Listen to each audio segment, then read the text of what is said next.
السلام علیکم. میرا ایک سوال ہے کہ آئے دن ہمارے نیوز چینل پہ یہ بات بتائی جاتی ہے کہ اپنا آئی ڈی کارڈ کسی کے ساتھ شیئر نہ کریں، آئی ڈی کارڈ کا نمبر شیئر نہ کریں، یا پھر آئی ڈی کارڈ کی فوٹو کاپی کسی کو نہ دیں. تو میں پوچھنا یہ چاہتی ہوں کہ جب ہم بس پہ بیٹھتے ہیں، ڈیوو پہ یا پھر نیازی اڈے سے بیٹھتے ہیں، تو وہاں پہ ہمارا آئی ڈی کارڈ کیوں مانگا جاتا ہے؟ آئی ڈی کارڈ کا نمبر نوٹ کیا جاتا ہے، اس کے بعد ہمیں سیٹ اوکے ہوتی ہے، سیٹ ملتی ہے. ابھی پچھلے دنوں ایک ہفتہ نہیں ہوا اس چیز کو میں نے سفر کیا ہے، تو وہاں پہ میں نے بولا کہ آئی ڈی کارڈ تو الاؤڈ نہیں ہے حکومت کی طرف سے کہ اپنا آئی ڈی کارڈ کسی بھی ایرے گیرے کو آپ نہیں دے سکتے. تو انہوں نے بولا کہ نہیں، جب تک آپ اپنا آئی ڈی کارڈ نہیں دیں گی، آئی ڈی کارڈ کا نمبر نوٹ نہیں کروائیں گی، آپ کی سیٹ اوکے نہیں ہو سکتی. خیر دینا پڑا مجھے.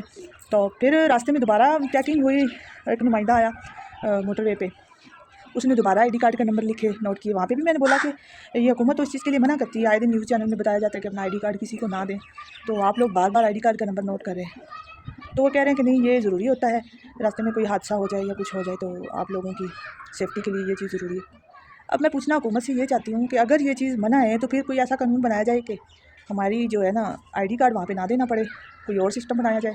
اگر آئی ڈی کارڈ حساس چیز ہے، بالکل حساس چیز ہے، اپنی آئی ڈی کسی کو ایسے ایرے گیرے کو نہیں دے سکتے ہم لوگ.